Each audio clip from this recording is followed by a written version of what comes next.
Hello students, आप सभी का स्वागत है जीपीसी भर के वीडियो लेक्चर्स में। स्टूडेंट्स, लास्ट क्लास में हमने पढ़ा था ट्रांजिस्टर बायसिंग। बायसिंग का मतलब क्या होता है, हम ट्रांजिस्टर क्यों करते हैं। ओके स्टूडेंट्स, आज हम पढ़ेंगे temperature dependence on transistor parameter. वो जो ट्रांजिस्टर के पैरामीटर हैं वो ट्रांजिस्टर और वो कैसे कैसे टेम्परेचर पे डिपेंड करते हैं, उनकी वेरिएशन कैसी होती है। ओके स्टूडेंट्स, तो आज का जो टॉपिक है आपके ऑब्जेक्टिव पॉइंट्स ऑफ व्यू से बहुत ही इंपॉर्टेंट है, क्योंकि आज जो मैं चीज़ें डिस्कस करने वाला हूँ ये बेसिकली ऑब्जेक्टिव्स में पूछे जाते हैं। अगर ऐसा होगा तो क्या होगा, वेरिएशन कैसे कैसे होंगी। तो आज के टॉपिक को आप लोग ऑब्जेक्टिव पॉइंट ऑफ व्यू से ध्यान से देखिएगा। ओके, तो टेम्परेचर डिपेंडेंस में सबसे पहला है reverse saturation current. Okay student, reverse saturation current क्या होता है पहले मैं ये बता देता हूँ। जैसा कि मैंने बताया कि ट्रांजिस्टर में करंट फ्लो तब करती है जब वो फॉरवर्ड बायस में होता है। ओके, करंट कब फ्लो करती है, फॉरवर्ड बायसिंग में। लेकिन अगर रिवर्स बायसिंग में भी किसी इफेक्ट के कारण, कुछ इम्प्योरिटीज़ के कारण, कोई डिमेरिट्स के कारण अगर करंट फ्लो कर रही है, कौन से डायरेक्शन में, रिवर्स बायस में। रिवर्स बायस में जब करंट फ्लो करती है तो उस करंट को हम लोग बोलते हैं रिवर्स सैचुरेशन करंट। इसे बेसिकली हम लोग ICO से रिप्रेजेंट करते हैं।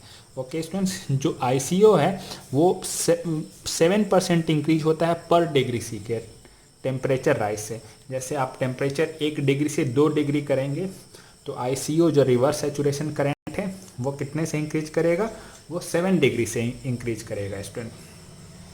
इसको और ज़्यादा इजीली समझ सकते हैं कि ICO की जो वैल्यू है वो डबल कर जाती है every 10 degree C rise in temperature, मतलब हर 10 degree C rise in temperature से।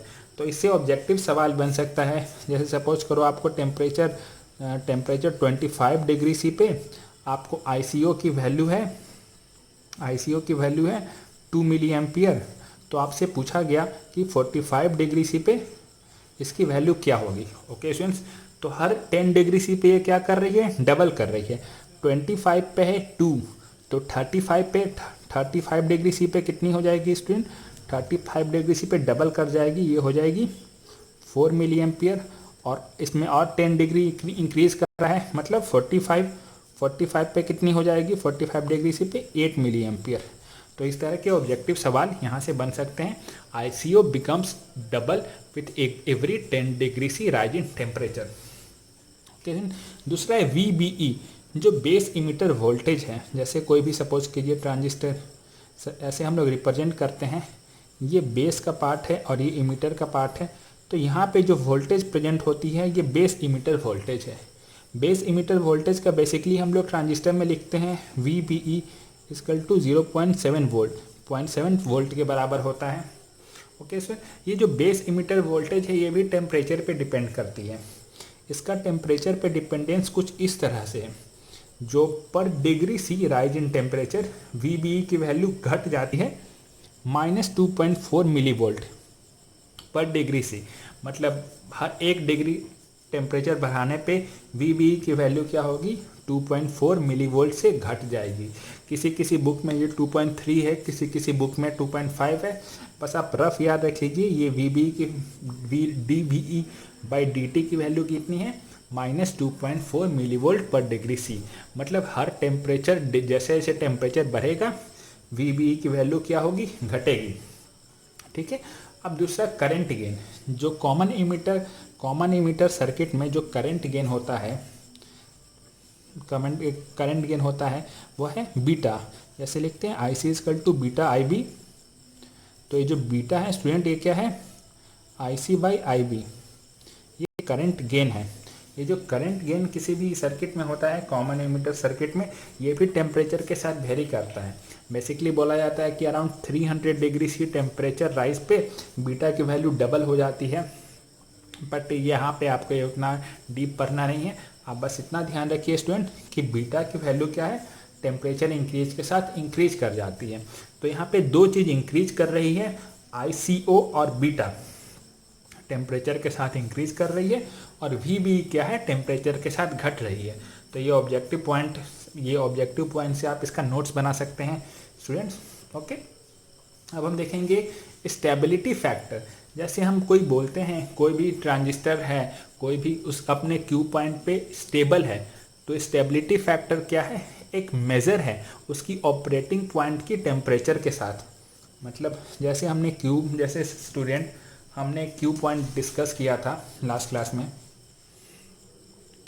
यहाँ पे हमारा क्या होता था, जैसे यहाँ पे सपोज करो स्टूडेंट ये हमारा क्यू पॉइंट है, ओके, ये हमने डिस्कस किया था, ये क्यू पॉइंट है।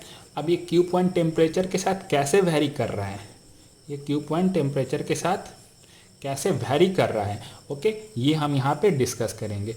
ये स्टेबिलिटी फैक्टर इसको डिफाइन करेगा। ये स्टेबिलिटी फैक्टर को हम लोग एस से रिप्रेजेंट करते हैं, ओके स्टूडेंट्स। तो स्टेबिलिटी फैक्टर हम हर चीज़ के लिए डिफाइन कर सकते हैं। जो जो हमने पढ़ा है, हमने क्या पढ़ा है, पहला हमने पढ़ा ICO, दूसरा पढ़ा हमने VBE, और तीसरा पढ़ा हमने बीटा, ओके।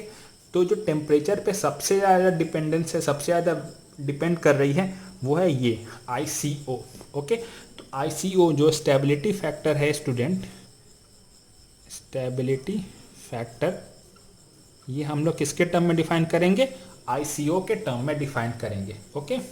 तो जो कलेक्टर करंट होती है IC ये क्या होती है स्टूडेंट, ये होती है बीटा इंटू IB क्या है, base current plus 1 plus beta ICO, 1 plus beta ICO, okay.